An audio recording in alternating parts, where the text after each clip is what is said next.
በስመ አብ ወወልድ ወመንፈስ ቅዱስ አሐዱ አምላክ አሜን።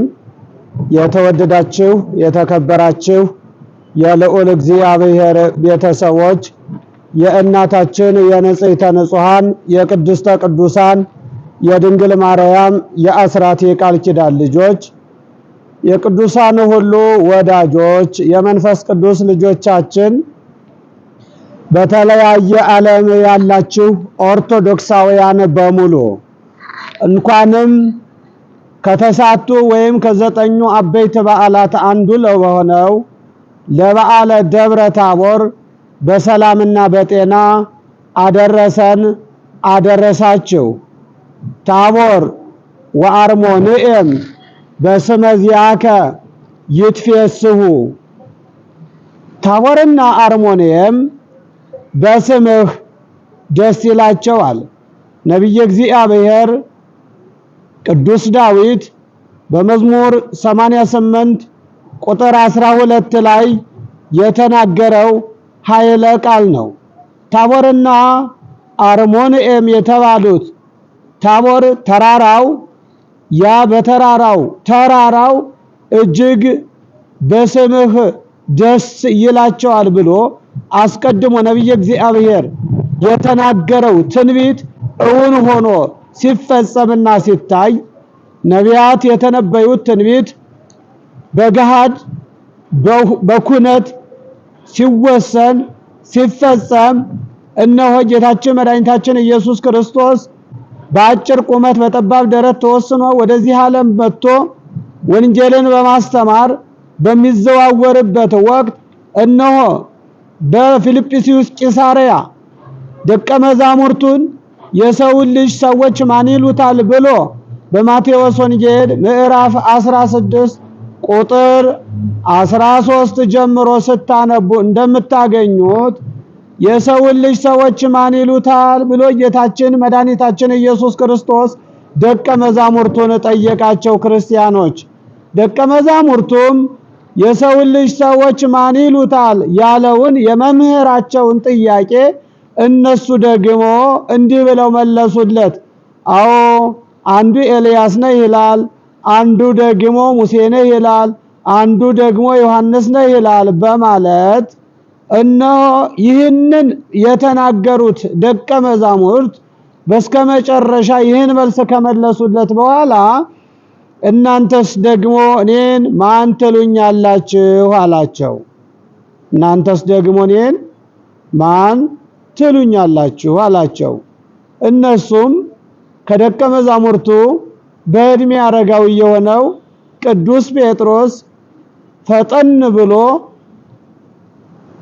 አንተ የሕያው እግዚአብሔር ልጅ ነህ ብሎ ቅዱስ ጴጥሮስ መሰከረ። የእግዚአብሔር ልጆች ቅዱስ ጴጥሮስንም ጌታ መምህሩ ኢየሱስ ክርስቶስ እንዲህ አለው፣ ጴጥሮስ ይህንን መንፈስ ቅዱስ ገለጸልህ እንጂ ሥጋና ደም አልገለጸልህም። አንተ አለት ነህ፣ በአንተም አለትነት ላይ ክብርት ቤተ ክርስቲያኔን እሰራታለሁ። የሲኦልም ደጆች አሕዛብ፣ መናፍቃን፣ ጣዖት አምላኪዎች፣ እግዚአብሔርን የካዱ እምነት የሌላቸው ሊያነዋውጧት ሊያፈርሷት አይችሉም። የመንግሥተ ሰማያትንም መክፈቻ እነሆ እሰጥሃለሁ አለው። ይህንን የስልጣንና የማሰር የመፍታት መለኮታዊ ኃይል የተመላበትን ስልጣን ለቅዱስ ጴጥሮስ መምህሩ ኢየሱስ ክርስቶስ ከሰጠው ከ6 ቀን በኋላ እነሆ አምላካችን መድኃኒታችን ኢየሱስ ክርስቶስ በማቴዎስ ወንጌል ምዕራፍ 17 ከቁጥር 3 ጀምሮ እንደምናነበው ደቀ መዛሙርቱን ይዞ ወደ ደብረ ታቦር ተራራ ወጣ ይለናል። ወደ ደብረ ታቦር ተራራ ሲወጣ ከደብረ ታቦር ተራራ ግርጌ ስር ዘጠኙን ደቀ መዛሙርት ትቶ እነሆ በዓለም ከነበሩት በዘመኑ በጊዜው ጴጥሮስን፣ ዮሐንስን፣ ያዕቆብን ይዞ እንዲሁም ደግሞ ከብሔረ ሙታን ከሙታን መካከል ከሞተ ብዙ ሺህ ዓመታት የሆነው ቅዱስ ሙሴን ካረጉት ደግሞ በሕያውነት ካረጉት በብሔረ ሕያዋን ከሚኖሩት ከብሔረ ሕያዋን መካከል ደግሞ ኤልያስን በማምጣት እኒህን 5 ሰዎች ይዞ ጌታ ወደ ደብረ ታቦር ተራራ ወጣ። በደብረ ታቦር ተራራም ሆኖ እነሆ በደብረ ታቦር ተራራ ላይ ሆኖ በደመና የምወደው የምወልደው ልጄ ይህ ነው እርሱን ስሙት የሚል ድምፅ ከደመና መጣ። ደመናም እነሆ ጋረዳቸው ይላል። ያን ጊዜ ወኮነ ከመጻዳ ያን ጊዜ እንደሚያንጸባርቅ ነጭ ሆነ፣ ብርሃን ተሞላ። ብርሃኑንም ማየት ተስኗቸው ደቀ መዛሙርቱ በግንባራቸው ወደቁ። ያን ጊዜ የሥላሴ አንድነትና ሶስትነት በደብረ ታቦር ተገለጠ። ጴጥሮስ፣ ዮሐንስ፣ ያዕቆብ ጌታችን መድኃኒታችን ኢየሱስ ክርስቶስ ከሙሴ ጋር ከኤልያስ ጋር ሲነጋገር ሰሙት፣ ተመለከቱ። በዚህ ጊዜ ቅዱስ ጴጥሮስ ጌታችን መድኃኒታችን ኢየሱስ ክርስቶስ ካነሳቸው በኋላ ከወደቁበት ፈርተው ተንቀጥቅጠው ከወደቁበት ፍርሃታቸውን ረዓዳቸውን አርቆ እንዲቆሙ እንዲጽናኑ ካደረጋቸው በኋላ ይህን ድንቅ ነገርና ድንቅ ምስጢር የተመለከተው ቅዱስ ጴጥሮስ እንዲህ ሲል ለመምህሩ እንዲህ ሲል ለአምላኩ ጥያቄ ጠየቀው። የእግዚአብሔር ልጆች ጌታ ሆይ አለ፣ መምህር ሆይ ብትወድስ አንድ ቤት ለአንተ፣ አንድ ቤት ለኤልያስ፣ አንድ ቤት ለሙሴ በዚህ እንስራና በዚህ እንሁን፣ አረ በዚህ ቢሆን ለኛ መልካም ነው በማለት ቅዱስ ጴጥሮስ ይህን ቃል ሲናገር እንመለከተዋለን። የተወደዳችሁ የልዑል እግዚአብሔር ቤተሰቦች ደብረ ታቦር ከ9ኙ አበይት በዓላት መካከል አንዱ ነው። ደብረ ታቦር ብዙ ምስጢራትን የያዘ ታሪክ ነው። ደብረ ታቦር ብርሃነ መለኮቱን ኢየሱስ ክርስቶስ ለሰው ልጅ የገለጠበት ነው። አምላክነቱን፣ ጌትነቱን፣ መለኮታዊ ባህሪውን የገለጸበት ነው። የተወደዳችሁ የልዑል እግዚአብሔር ልጆች ደብረ ታቦር ተራራ ለምን ተመረጠ? ወደ ደብረ ታቦር ተራራ 3ቱን ሐዋርያት 2ቱን ነቢያት መምህራቸው ኢየሱስ ክርስቶስ እዞ ለምን ወጣ? በዛ ስለምን እዞ ተገኘ? የተወደዳችሁ የልዑል እግዚአብሔር ቤተሰቦች የመንፈስ ቅዱስ ልጆቻችን የደብረ ታቦር ተራራ የመጀመሪያው አባቶቻችን እናቶቻችን ሱባኤ የገቡበት ሱባኤ በዛ ገብተውም ጠላትን ድል የነሱበት ነው። እነ ዮዲት የጾሙበት የጸለዩበት ሱባኤ ያዙበት ቦታ ነው። እነሆ የደብረ ታቦር ተራራ የቤተ ክርስቲያን ምሳሌ ነው። የደብረ ታቦር ተራራ የመንግስተ ሰማያት ምሳሌ ነው። የተወደዳችሁ የልዑል እግዚአብሔር ቤተሰቦች የደብረ ታቦር ተራራ የወንጌል ምሳሌ ነው። ተራራ ሲወጡበት እጅግ አድካሚ ነው፣ ያደክማል። ከወጡበት በኋላ ደግሞ እንዲህ ዓለምን ከግራም ከቀኝም ያሳያል። ያውን ያለውበት ይህ ተራራ ነው። ህንፃ ላይ ነኝ። ወደ ቀኝም ወደ ግራም ስትመለከቱ እጅግ ብዙ ነገሮችን ትመለከታላችሁ። ስለዚህ የደብረ ታቦርን ተራራ ከወጡበት በኋላ ሁሉንም የእስራኤልና የገሊላ ከተማዎችን በሚገባ ያሳያል። የደብረ ታቦር ተራራ ሁሉን እንደሚያሳይ ሁሉ ሲወጡበት እጅግ አድካሚ እንደሆነ ሁሉ ቤተክርስቲያንም የእግዚአብሔርን መንግስት በብዙ ድካም፣ በብዙ ውጣ ውረድ፣ በብዙ ፈተና፣ በብዙ መከራ፣ በብዙ ችግር ውስጥ አልፈን የምንገባባት የዘላለም ደስታ ሁሌም በደስታ የምታኖር የእግዚአብሔር የክብሩ መገለጫ የጌትነቱ መገለጫ መሆኗን የእግዚአብሔር ዙፋኑ መንግስተ ሰማያት እነሆ በዚህ ዓለም ፈተናውን፣ በዚህ ዓለም ውጣውረዱን፣ በዚህ ዓለም ችግሩን ተቋቁመው ወደዛ የሚደርሱ ሁሉ በደስታ የሚኖሩባት ከተማና ሀገር እንደሆነች ይህ ታሪክ ምስክር ነው።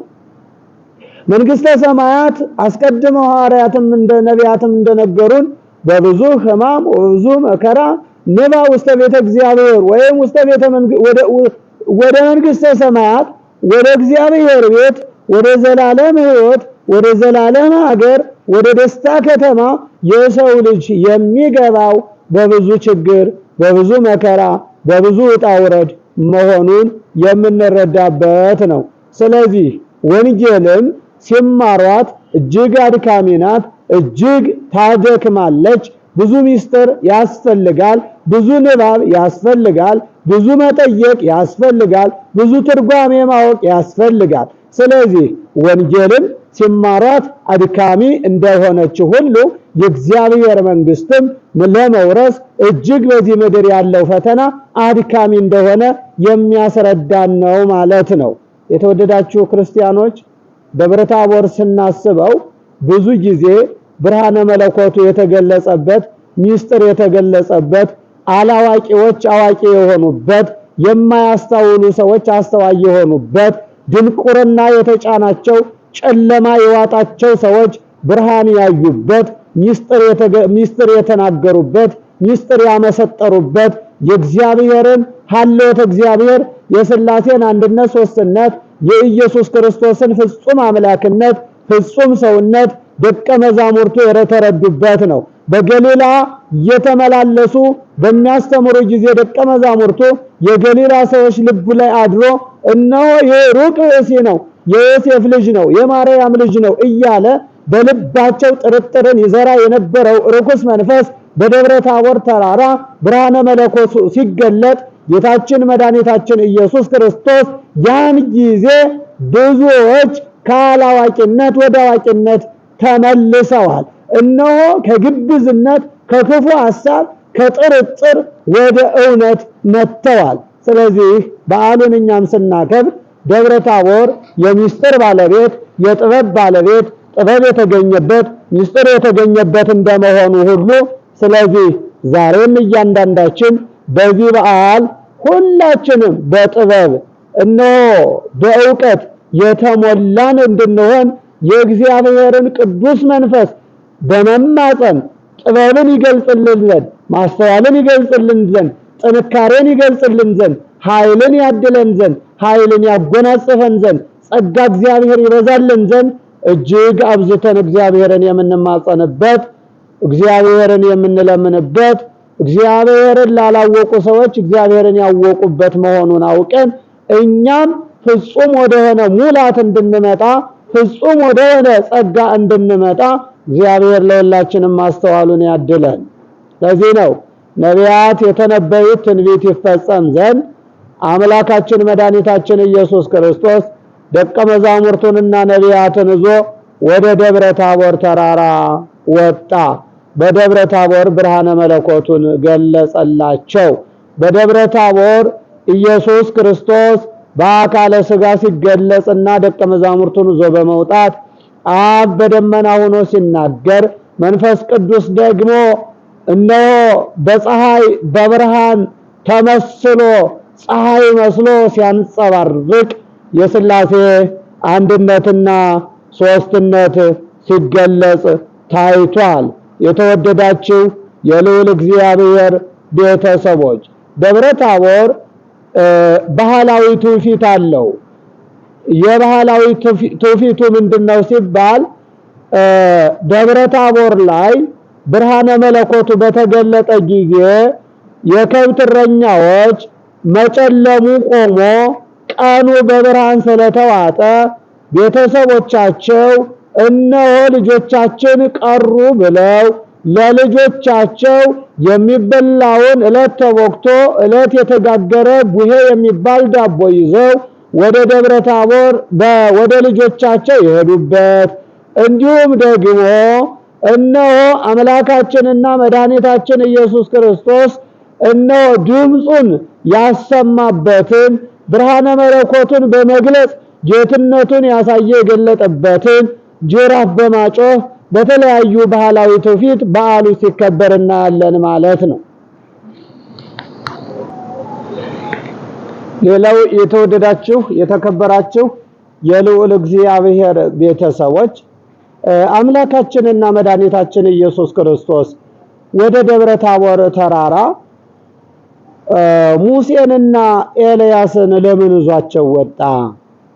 ሙሴን ከሙታን መካከል ኤልያስንም ከሕያዋን መካከል ከብሔረ ሕያዋን መካከል ይዞ ያመጣበት ምክንያት ምንድነው ሲባል አስቀድመው ደቀ መዛሙርቱ የሰው ልጅ ሰዎች ማን ይሉታል ብሎ በጠየቃቸው ጊዜ ኤልያስ ነህ ይሉሃል፣ ሙሴ ነህ ይሉሃል ብለው ስለጠየቁት ይህን መልስ ስለመለሱለት ሙሴ ከሙታን መካከል መጥቶ ይመሰክር ዘንድ ኤልያስ ከሕያዋን መካከል መጥቶ ይመሰክር ዘንድ ሙሴ በደብረ ታቦር ተራራ ተገልጾ ለአምላኩ ለኢየሱስ ክርስቶስ እንዲህ ሲል መሰከረ። እኔ አለ ሙሴ ባህር ብከፍል ጠላት ብገድል ባህር ከፍዬ ደመና ጠቅሼ ፀሐይን በደመና ጋርጄ ደመናውን በብርሃን ሞልቼ ባህረ ኤርትራን ከፍዬ ከሰማይ መና እየወረደ እስራኤልን ብመግብ እስራኤልን ከጥፋታቸው መመለስና ማዳን አልተቻለኝም። አንተ ግን የሰውን ልጅ ከጥፋቱ መልሰህ የምታድን የሰውን ልጅ ከወጣበት ከገነት ከተባረረበት ከገነት መልሰህ ገነትን የምታወርስ ልጅነትን የምታወርስ አንተ ነህ። አንተ የኔ የሙሴ አምላክ ፈጣሪ እንጂ እንዴት እኔ ፈጣሪ እባላለሁ? የሙሴ አምላክ ትባላለህ እንጂ የሙሴ ፈጣሪ ትባላለህ እንጂ በማለት ሙሴ አምላኩ መሆኑን ፈጣሪው መሆኑን ንጉሱ መሆኑን ጌታው መሆኑን ይመሰክር ዘንድ ከሙታን መካከል ተነስቶ መጣ። ኤልያስም እንዲህ አለ፣ እኔ ሰማይን ብለጉም ብዙ ታምራትን ባደርግ ሙት ባነሳ እስራኤልን መታደግና መመለስ አልተቻለኝም። አንተ ግን ይቻልሃል። ስለዚህ አንተ የኤልያስ አምላክ እንጂ እንዴት እኔ ኤልያስ አምላክ እባላለሁ? እኔ አንተ የኔ አምላክ ነህ፣ አንተ የኔ ፈጣሪ ነህ እንጂ በማለት ኤልያስ ይህን ቃል መሰከረ። የተወደዳችሁ የልዑል እግዚአብሔር ቤተሰቦች አምላካችን መድኃኒታችን ኢየሱስ ክርስቶስ በደብረ ታቦር ተራራ የገለጠው ይህ ታላቅ ሚስጥር ሙሴን ኤልያስን አምጥቶ አምላክነቱን ጌትነቱን ክብሩን ለመግለጽ አምላክነቱን ለማሳወቅ የተደረገ ሚስጥር ቦታ ነው። የተደረገ ታሪካዊ ሚስጥር የተከናወነበት ነው። ስለዚህ ዛሬም እያንዳንዳችን አምላካችን መድኃኒታችን ኢየሱስ ክርስቶስ አማላጅ ያይደለ ፍጡር ያይደለ ፈጣሪ መሆኑን ኢየሱስ ክርስቶስ የእግዚአብሔር ልጅ መሆኑን አስቀድሞ ዓለምን በመፍጠር የነበረ ቀዳማዊ ቃል ዓለምን በመፍጠር የነበረ መሆኑን እርሱን አምላክ አድርገን ልንቀበልና ምን ይገባናል። ኢየሱስ ክርስቶስ አማላጅ ነው ለሚሉ አማላጅ ያለ መሆኑን ኢየሱስ ክርስቶስ የእግዚአብሔር ልጅ እንጂ የዮሴፍ ልጅ አለመሆኑን፣ የእግዚአብሔር ልጅ መሆኑን፣ የማርያም ልጅ ደግሞ መሆኑን የምንገልጽበት ነው። እውነት ነው፣ ፍጹም አምላክ ነው። ከማርያም በነሳው ሥጋ ፍጹም ሰው ሆኗል። እነሆ ኢየሱስ ክርስቶስ ፍጹም አምላክ ፍጹም ሰው ነው ብለን እንድናምን ከሚያደርገን አንዱ የሙሴ ምስክርነት፣ የኤልያስ ምስክርነት ነው። የተወደዳችሁ የልዑል እግዚአብሔር ቤተሰቦች ከ12ቱ ሐዋርያት መካከል ደግሞ ዮሐንስን፣ ጴጥሮስን፣ ያዕቆብን ይዞ የወጣበት ምክንያት እንዲሁ ደግሞ ታሪካዊ አለው። ይህ ምክንያት አለው። እነሆ የያዕቆብና የዮሐንስ እናት እነሆ ኢየሱስ ክርስቶስ ግራ ቀኝና ቀንጀታና ቀኛዝማች ግራዝማች ብሎ ልጆቿን ይሾምላት ዘንድ እናታቸው ለምናው ነበረ። ልጆቹም እንሾማለን በምድር ብለው ምድራዊ ስልጣን ይፈልጉ ነበረ።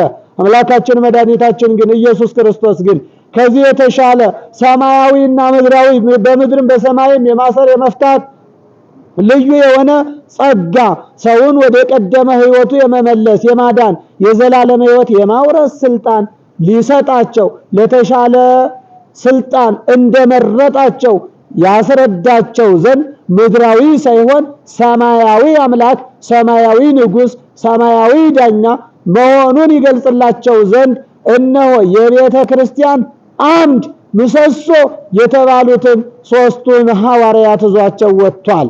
ቅዱስ ጴጥሮስንም ስትመለከቱ ስለሞቱ ስለ ትንሣኤው ሲናገር ኢየሱስ ክርስቶስ ማለት ነው ጌታ ሆይ መምህር ሆይ ይህስ አይሁንብህ ብሎ ኢየሱስ ክርስቶስን እንደ ሩቅ ብእሲ እንደ ተራ ሰው ሞቶ የሚቀር መስሎት ጴጥሮስ ይህንን በተናገረ ጊዜ ለጴጥሮስ እውነተኛ አምላክ ሞት ድል ነስቶት በመቃብር የማይቀር እርሱ አምላክ ዘላለማዊ አምላክ ሰማያዊ አምላክ በምድርም በሰማይም የመግዛት የመፍረድ የማኖር ስልጣን ያለው መሆኑን ለቅዱስ ጴጥሮስ ይገልጽለት ዘንድ ቅዱስ ጴጥሮስን መርጦታል ማለት ነው።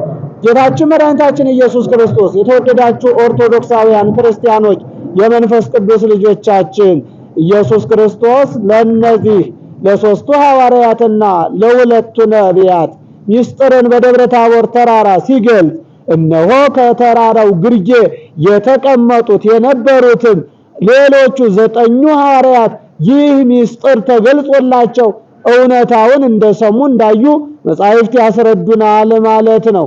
ስለዚህ ደብረ ታቦር ማለት ምስጢር የተሰወረበት፣ በረከት የራቀው፣ ጸጋ የራቀው፣ ሀብተ ጸጋ የተለየው፣ በረከተ እግዚአብሔር የተለየው ሰው ጸጋ እግዚአብሔርን፣ በረከተ እግዚአብሔርን፣ ሀብተ እግዚአብሔርን የሚያገኝበት የምስጢር ተካፋይ የሚሆንበት ነው። ሰዎች ቢያምኑ ሰዎች እግዚአብሔርን አባት፣ አዳኝ፣ ገዢ፣ ንጉሥ፣ ጌታ ቢያደርጉ አምላካችን መድኃኒታችን ኢየሱስ ክርስቶስ ለሚያስፈልገን ነገር ሁሉ የሚገልጽልን የሚያደርግልን መሆኑን በዚህ በዓል ታሪክ ልንረዳ እንችላለን፣ ልንረዳም ይገባል ማለት ነው። ስለዚህ ሁላችንም በዓሉን ስናከብር ብዙ ጊዜ እንደሚታወቀው በተለይ በኢትዮጵያ በሀገራችን ይህንን በዓል የቆሎ ተማሪዎች፣ የአብነት ትምህርት ቤት ተማሪዎች ይየደገሱ ለምነው ካሰባሰቡት አውጥተው ለምእመናን እነሆ የደብረ ታቦር ምስጢር ለሁላችሁም ይገለጽላችሁ፣ አምላካችን እግዚአብሔር አስቀድሞ ለነቢያት ለሐዋርያት የገለጸውን ምስጢሩን ጥበቡን ለእናንተም ይግለጽላችሁ እያሉ እነሆ የደብረ ታቦርን በረከት ያድሉናል። ምእመናንም ደግሞ ለነቢያት ለሐዋርያት ምስጢሩን ገልጾ ዕውቀትን የገለጸ እግዚአብሔር በእነሱ ላይ እነሆ ጸጋ እግዚአብሔርን ያሳደረ እግዚአብሔር ያላመኑት ያምኑ ዘንድ ያላወቁት ያውቁ ዘንድ ምስጢር የተሰወረባቸው ምስጢር ይገለጽላቸው ዘንድ እነሆ ለነቢያትና ለሐዋርያት ምስጢሩን ጥበቡን ዕውቀቱን የገለጸ ጌታ ለእናንተም በትምህርታችሁ ላይ ዕውቀትን ጥበብን ይግለጽላችሁ እያሉ ምዕመናን ይመርቋቸዋል። የተወደዳችሁ የልዑል እግዚአብሔር ቤተሰቦች በዓሉን ስናከብር በዚህ መልኩ ሊሆን ይገባል ማለት ነው። ቅድስት ቤተክርስቲያናችን በነቢያትና በሐዋርያት መሰረት ላይ የጸናች የታነጸች መሆኗን በነቢያት ትንቢት፣ በሐዋርያት ስብከት፣ በሰማዕታት ደም፣ በጻድቃን ተጋድሎ፣ በመላእክት ጥበቃ፣ በክርስቶስ ደም የተመሰረተችና የጸናች በመሆኗ ዛሬም የነቢያትን የሐዋርያትን ልዩ ጸጋ እግዚአብሔር ያደረገውን ልዩ ትሩፋት እየመሰከረች በዓሉን በታላቅ ድምቀት ታከብረዋለች ማለት ነው።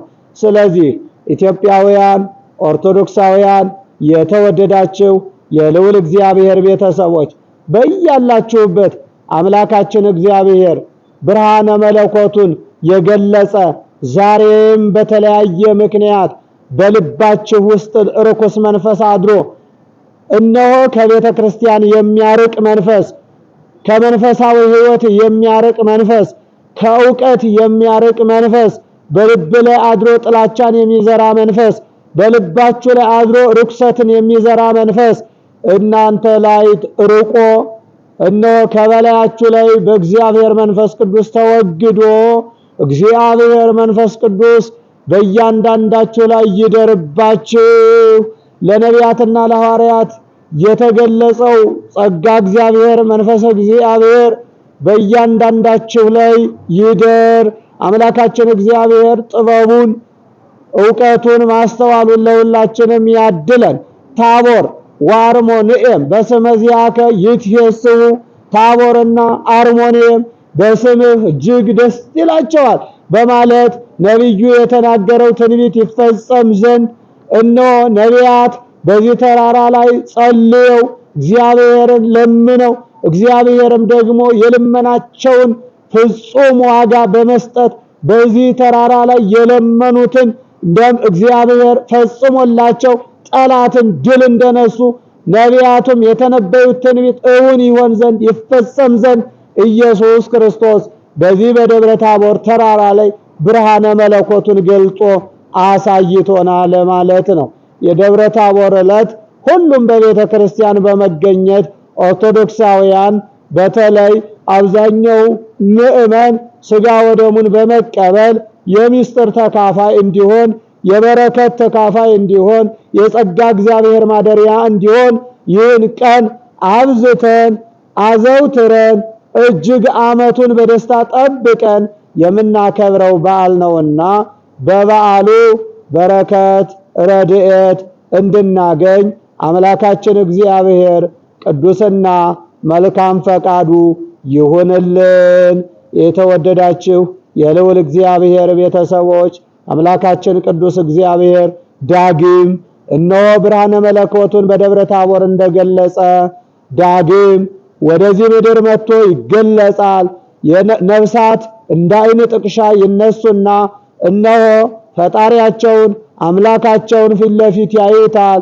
መልካም የሰሩት ለሕይወት ትንሣኤ ይነሳሉ፣ ክፉ የሰራን ደግሞ ለፍርድ ትንሣኤ ይነሳሉ።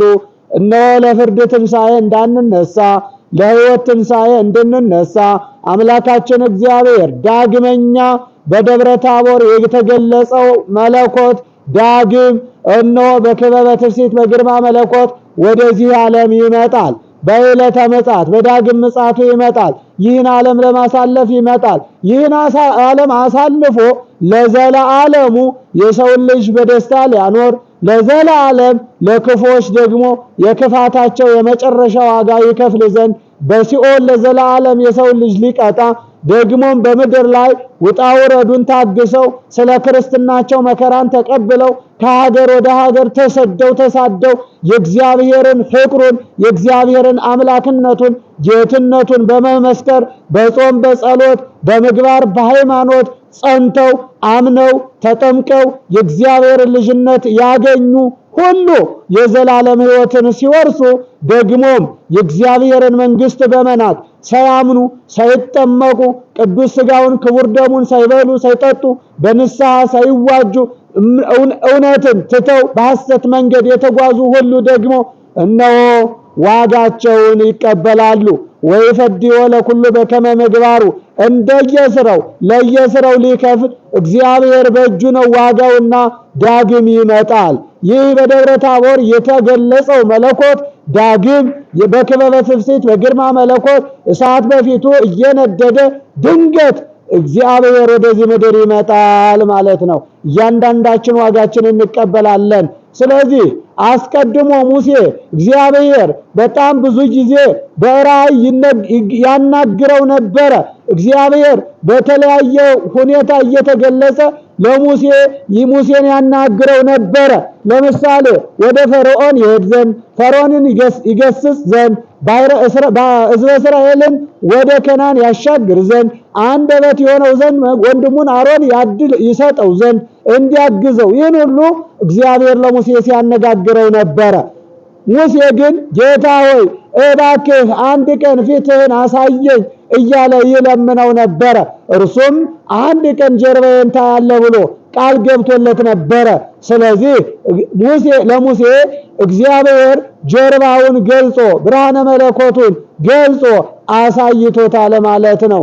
ዛሬም ወገኖቼ ግዴላችሁም እግዚአብሔር ዋጋ የሚከፍል እግዚአብሔር ለእያንዳንዳችን የዘላለም ሕይወትን የሚያወርስ አምላክ መሆኑን አምነን ለእግዚአብሔር እንገዛ፣ እንቀኝለት፣ እንዘምርለት፣ እናመስግነው፣ እንገዛለት፣ እንንበርከክለት፣ ይቅርታን ጠይቀው። ይቅር ባይ ነው እርሱ።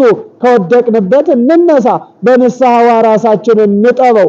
የተወደዳችሁ የልዑል እግዚአብሔር ልጆች እግዚአብሔር ከመረጣቸው ከእናታቸው ማህፀን ጀምሮ ንጹሃን ቅዱሳን አድርጎ ከፈጠራቸው ውጭ ከመረጣቸው ውጭ እግዚአብሔር እነሆ ለልዩ ሚስጥር እንዲሁም ደግሞ ለሰዎች አርአያ አብነት የሆኑ ዘንድ ከመረጣቸው ውጭ የሰው ልጅ ፍጹም አይደለም። ልንወድቅ እንችላለን፣ ልናጠፋ እንችላለን፣ ልንበድል እንችላለን። ከበደላችን ከጥፋታችን መመለስ እነሆ የእያንዳንዳችን ግዴታ ሊሆን ይገባል። ሰው ከወደቀበት ለመነሳት፣ ሰው ካጠፋው ጥፋት ለመመለስ፣ ሰው ከረከሰበት ሕይወት ለመቀደስ፣ ሰው ከቆሸሸበት ሕይወት ለመንጻት ወደ እግዚአብሔር መምጣት ብቻ ነው። ወደ እግዚአብሔር መጥቶ እግዚአብሔርን በእንባ እግዚአብሔርን በለቅሶ ራስን በመክሰስና በመውቀስ አንተ ይቅር በለኝ፣ አንተ ማረኝ፣ አንተ ኃጢአቴን በደሌን የምትፍቅ የምትደመስስ ሰራያ ኃጢአት በምሳሴ አበሳነህና ይቅር በለኝ፣ መተላለፌን አትመልከት፣ አንተ ከኃጢአት ከበደል አንጻኝ፣ ታጽበኒ እምበረድ ወእጽአዱ፣ አንተ ስታጥበኝ ከበረድ ይልቅ ነጭ ሆናለሁ ብለን የእግዚአብሔርን ማዳን የእግዚአብሔርን ደግሞ ፍጹም የሆነ ምሕረት ቸርነት በማመን እነሆ እግዚአብሔር አምላካችን ለደቀ መዛሙርቱ ያስሩ ዘንድ ይፈቱ ዘንድ ከኃጢአት ባርነት ነፃ ያወጡን ዘንድ በሰጣቸው ስልጣን ባደላቸው ጸጋ ተዋሽተን አባቶቻችንን በምህረትና በይቅርታ ከእግዚአብሔር ያስታርቁን ዘንድ ይቅርታ እግዚአብሔርን በአባቶቻችን አማካይነት በመጠየቅ ከእግዚአብሔር ምህረት ቸርነት እናገኝ ዘንድ የእግዚአብሔርን ቸርነቱን የእግዚአብሔር መሐሪነቱን አምነን ወደ እግዚአብሔር እንቅረብ። ሚስጥር ይገለጽልን ዘንድ ወደ እግዚአብሔር እንቅረብ። ሕይወት ይበዛልን ዘንድ ወደ እግዚአብሔር እንቅረብ። ጸጋችን ይበዛ ዘንድ ወደ እግዚአብሔር እንቅረብ። የተወደዳችሁ እግዚአብሔር ልጆች ሰው ወደ እግዚአብሔር በቀረበ ቁጥር በረከቱ ይበዛል፣ ሰላሙ ይበዛል፣ ምሕረቱ የበዛ ቸርነቱ የበዛ ሰራያ ኃጢአት ኢየሱስ ክርስቶስ ነው። ኃጢአትን የሚያስወግድ ነው። ሀበሳ በደልን የሚፍቅ የሚደመስስ ነው። ስለዚህ ወደ እግዚአብሔር እንቅረብ ክርስቲያኖች። እግዚአብሔር እጅግ በሩን ከፍቶ ይጠብቀናል። አንድ ቀን ልጄ ያንኳኳል ታንኳኳለች እያለ በር ይመታል እያለ ይለምናል ይጠይቃል እያለ የጠፋው ይገኛል የሞተው ይነሳል እያለ እግዚአብሔር ለንስሐ ጊዜን ይሰጠናል። እግዚአብሔር ለምህረት እጆቹን ዘርግቶ ይጠብቀናል። ስለዚህ ወደ እግዚአብሔር እንቅረብ። ቅረቡ ሀቤሁ ወኢይትአፈር ገጽክሙ፣ ቅረቡ ሀቤሁ ወያበር ለክሙ ወኢይትአፈር ገጽክሙ። ዝንቱ ነዳይ ጸርሐ ወእግዚአብሔር ሰሞ አይደለ? ያ ችግረኛ ወደ እግዚአብሔር ጮኸ፣ ያ ምንደኛ ወደ እግዚአብሔር ተጣራ፣ እግዚአብሔርም ሰማው። ያዕቆብ ምዕራፍ 4 ቁጥር 6 ጀምራችሁ ተመልከቱ። እግዚአብሔር ልጆች እግዚአብሔር አምላካችን እንቀርበው ዘንድ ወደኛ ይቀርባል። ቅረቡ ወደ እኔ እኔም ወደ እናንተ እቀርባለሁ ይላል። እነሆ ፊታችሁ አያፍርም፣ አንገታችሁ አይደፋም፣ እነሆ ቀና አደርጋችኋለሁ ይላል። በኃጢአታችን አፍረን በበደላችን አፍረን በዚህች ዓለም አፍረን በክፉዎች አንገታችን ደፍተን ግዴላችሁም አንቀርም። እግዚአብሔር ቀና ያደርገናል። ቀና በሉ ወደ እግዚአብሔር፣ እግዚአብሔርን ለምኑት። ኑ ወደ ቤተ መቅደሱ፣ ኑ ወደ እግዚአብሔር ቤት፣ ኑና እግዚአብሔርን ጥሩት፣ ኑ እግዚአብሔርን ለምኑት፣ እርሱ ይሰማል። ጸኒሐ ጸናሕክዎ ለእግዚአብሔር አይደለ? እግዚአብሔርን ቆይቼ ደጅ ጸናሁት እርሱም ሰማኝ ነው የሚለው። ግዴላችሁም እንዴት እገባለሁ ብላችሁ አትፍሩ። እንዴት እገባለሁ ብላችሁ አትፍሩ። እንዴት ይሰማኛል፣ እንዴት ስሙን እጠራለሁ ብላችሁ አትፍሩ። እግዚአብሔር በእውነት እግዚአብሔር የሚጠላው እግዚአብሔር የሚጸየፈው ኃጢአትን እንጂ እኛን አይጸየፈንም። እኛማ ልጆቹ ነን፣ ባሪያው እንደ ምሳሌ የፈጠረን ነን። ከ22ቱ ፍጥረት አንደኛው የሰው ልጅ ረቂቅ አድርጎ ልዩ አድርጎ ንዑድ ክቡር አድርጎ ያማረ የተዋበ የተወደደ አድርጎ እንደ እርሱ አስመስሎ የፈጠረው ለምስጋና የፈጠረው ለአምልኮ የፈጠረው ለዘላለም ሕይወት የፈጠረው እግዚአብሔር የሰው ልጅ ነው። እግዚአብሔር ሰውን አክብሮታል። ሰው እግዚአብሔርን ሊረሳ ይችላል። ሰው እግዚአብሔርን ሊያምን ይችላል። እግዚአብሔር ደግሞ የታመነ ነው። የማያምኑትንም ይመግባል። ክርስቲያኖች የማያምኑትንም ጥበብን ይሰጣል። እግዚአብሔር ሰርቶ መብላትን ወጥቶ ወርዶ መኖርን ጥበብ ስጋን እግዚአብሔር ለሰው ልጅ አይሰውርም። አሕዛብ በተለያየ ሙያ ሆነው እግዚአብሔርን ሳያምኑ ይበላሉ፣ ይጠጣሉ፣ ይሰራሉ። ወረታቸው፣ ንግዳቸው፣ ትርፋቸው ሁሉ እግዚአብሔር አያከስርም፣ አያጠፋም። ጥረው ግረው የሚያገኙትን ነገር ሁሉ እግዚአብሔር ይሰጣቸዋል። መግቦቱ ለሁሉ ስለሆነ እግዚአብሔር መግቦቱን ለሚያምነው ለማያምነው ብሎ አይከፍልም። ለፍጥረት ሁሉ እግዚአብሔር ይመግባል። እጽዋትን ይመግባል፣ አዕዋፋትን አራዊትን ይመግባል። የባህር እንስሳ የየብስ እንስሳን እግዚአብሔር ይመግባል። የሰማይ አዕዋፋትን እግዚአብሔር ይመግባል። የምድር አራዊትን እግዚአብሔር ይመግባል። እኛንም ይመግባል። የምናምነውንም የማናምነውንም ወንበዴውንም ጻድቁንም እግዚአብሔር ይመግባል።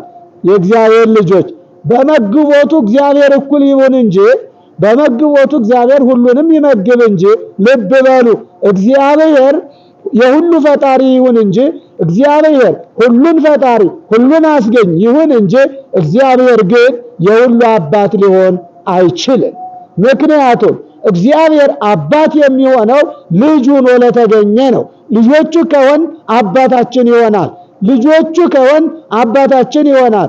ፈጣሪያችን መሆኑን ካመን ልጆቹ እኛ የእርሱ ልጆች መሆናችን ይገለጻል። ስለዚህ አባት ልጁ ያልሆነውን ርስት እንደማያካፍለው ሁሉ አባት ልጁ ያልሆነችውን ርስቱን ሀብቱን ጥቶት የሚሄደውን ተናዞለት እንደማይሄድ ሁሉ አምላካችን መድኃኒታችን ኢየሱስ ክርስቶስም ይህን ዓለም በማሳለፍ ይህን ዓለም ሲያሳልፍ የማያልፈውን ዓለም የሚያወርሰን ልጆቹ የሆነውን ብቻ ነው።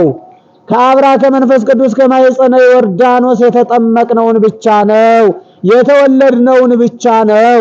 የዮሐንስ ወንጌል ምዕራፍ 3ን ተመልከቱ። ከቁጥር 5 ጀምራችሁ እነሆ ከሥጋ የተገኘ ሥጋ ነው፣ በሥጋ ሕይወት ብቻ የኖረ የእግዚአብሔርን መንግሥት ሊያይ የእግዚአብሔርን ርስት ሊያገኝ የእግዚአብሔርን መንግሥት ሀብት መንግሥተ ሰማያትን ሊወርስ ሊካፈል አይችልም። ከሥጋ የተወለደ ሥጋ ነው። አሕዛብ የሚያመልኩት ሥጋዊ ሕይወትን ነው። አሕዛብ የሚኖሩት ሥጋዊ ኑሮን ነው። ስለዚህ እኛ ግን እነሆ ከሥጋ የተወለድን ከእግዚአብሔር መንፈስ ቅዱስ ተወልደናል። ከሥጋ የተወለደ ሥጋ እንደሆነ ሁሉ ከመንፈስ የተወለደ ደግሞ መንፈስ ነው። ከመንፈስ የተወለደ ሁሉ ደግሞ የእግዚአብሔር ልጅ ይባላል። ለዘላለምም ከእግዚአብሔር ጋር ይኖራል። የሰው ልጅ የማይሞት ነው፣ የማይፈርስ ነው፣ የማይበሰብስ ነው፣ በዘመን የማይገታ ነው። የሰው ልጅ በዘመን የሚገታው የአረፍተ ዘመን ጊዜው ነፍሱ ከሥጋው የምትለይበት እንጂ የሰው ልጅ ዘላለማዊ ነው። የሚራበው ሥጋ፣ የሚደክመውና የሚጠማው ሥጋ፣ የሚዝለው የሚደክመው ሥጋ፣ ምግብ፣ ውሃ፣ መጠጥ የሚያስፈልገው ልብስ የሚያስፈልገው የሚያስፈልገው አካለ ስጋችን ለተወሰነ ጊዜ ሊያርፍ ይችላል። ነፍሳችን ከስጋችን ከተለየች በኋላ ዓለም እስኪያልፍ ድረስ የዓለም ፍጻሜ ሲሆን ግን ያን ጊዜ ነው ነፍሳት እንዳይን ጥቅሻ ይነሳሉ። ነፍሳት ያን ጊዜ የቀደመ ስጋቸውን ተዋህደው ይነሳሉ። በመበስበስ የተዘራው ባለመበስበስ ይነሳልና ስለዚህ ያን ጊዜ በውርደት የተዘራው በክብር ይነሳል። ያን ጊዜ ይራብ ይጠማ ይደክም የነበረው ባለመራብ ባለመጠማት ባለመድከም ሆኖ ኃይልን ከአርያም ነስቶ እግዚአብሔር መንፈስ ቅዱስ ልዩ ኃይል ሰጥቶት እንደ መላእክት ሕያው ሆኖ እንደ መላእክት ትጉህ ሆኖ ከእግዚአብሔር ጋር ለዘላለም እንኖራለን። የሰው ልጅ ሕይወት የመጨረሻው ይሄ ነው። ከትንሣኤ ሙታን በኋላ ያለን ክብር ይሄ ነው። ግን ይህን ክብር ለማግኘት በምድር ላይ ለዘላለም ሕይወትን የሚያድል መልካም ሥራ ልንሰራ ያስፈልገናል። መልካም ሥራ ለመስራት ደግሞ የእግዚአብሔር ልጆች የእግዚአብሔርን ሕግና ሥርዓት ለማወቅ አስቀድመን እግዚአብሔር መንፈስ ቅዱስን ፍጹም በሆነ እምነት ፍጹም በሆነ ልባችን ፍጹም በሆነ ሐሳባችን ፍጹም በሆነ ፍቅራችን እግዚአብሔርን ልናመልከው ይገባል። እግዚአብሔርን ልንፈልገው ይገባል። እግዚአብሔርን አባቴ ነህ ልንለው ይገባል ማለት ነው። ስለዚህ በደብረ ታቦር የተገለጸው ምስጢር በእያንዳንዳችን ላይ የሚያድረው እግዚአብሔርን ስንማጸንና ስንለምነው ነው። እግዚአብሔርና በልቤ ውስጥ እደር ና ቤትህ አድርገው ቤቴን አንተ በእኔ ላይ ንገስ ስንለው ያን ጊዜ እግዚአብሔር መንፈስ ቅዱስ በእያንዳንዳችን ላይ መንፈሱን ያሳድራል። ሐዋርያትን በበዓለ ጴንጠቆስጤ ወይም በበዓለ ሃምሳ መንፈስ ቅዱስን በራሳቸው ላይ ጭኖ አሳድሮ ፍጹም የሆነ ሙላትን እንደሞላላቸው ፍርሃተ ራድን እንዳራቀላቸው ምስጢርን ገልጾ ጽናት፣ ኃይል፣ ብርታት እንዲኖራቸው አድርጓቸዋል። አስቀድመው ስለ ኢየሱስ ክርስቶስ መመስከር መስለት ይቅርና ከኢየሱስ ክርስቶስ ጎን አጠገብ ለመቆም ያልቻሉት ሐዋርያት ጌታ በቀራንዮ በተሰቀለ ጊዜ መስቀል ስር መቆምና መገኘት ያልቻሉት ሐዋርያት እነሆ መንፈስ ቅዱስ ካደረባቸው በኋላ እነሆ እንደሰከረ ሰው በመንፈስ ቅዱስ ተመልተው በመንፈስ ቅዱስ ሰክረው በመንፈስ ቅዱስ ተመልተው ወንጌልን ለፍጥረት ሁሉ ሲሰብኩ በአንድ ሰዓት ባልሞላ ጊዜ እነ ጴጥሮስ 3000 ሕዝብ ያሳምኑ ነበረ። በሌሊት ደግሞ ሰክረው መጡ እስኪባሉ ድረስ መንፈስ ቅዱስ ያዘልላቸው ነበረ። ስለዚህ የእግዚአብሔር ልጆች በደብረ ታቦር የተገለጸው መንፈስ ቅዱስ በእያንዳንዳችን ላይ ያድር ዘንድ የእያንዳንዳችን ሕይወት ንጹህ ቅዱስ ሊሆን ያስፈልጋል። ንጽህናና ቅድስና ደግሞ የሚገኘው እግዚአብሔርን በመማጸንና ራስን አሳልፎ ለእግዚአብሔር በመስጠት ነው። የበደልነውን በደል ያጠፋነውን ጥፋት አሳልፎ ለእግዚአብሔር በመስጠት ነው ማለት ነው። እግዚአብሔርን ይቅርታ በመጠየቅ ነው ማለት ነው። ስለዚህ በዓሉ የበረከት በዓል ይሁንልን። ታቦር ወአርሞንዔም በስመ ዚአከ ይትፌስሑ የታቦር ተራራዎች እና አርሞንዔም እንደተደሰቱ ዛሬም እኛ ኦርቶዶክሳውያን በአምላካችን በእግዚአብሔር እጅግ ደስ ሊለን ሐሴትም ልናደርግ ይገባናል ማለት ነው። ያስተማረን የመከረን ቃሉን የመገበን የቅዱሳን አምላክ ቅዱስ እግዚአብሔር ስለማይነገር ስጦታው ስሙ ይክበር ይመስገን። ወስብሐት ለእግዚአብሔር ወለወላዲቱ ድንግል ወለመስቀሉ ክቡር አሜን።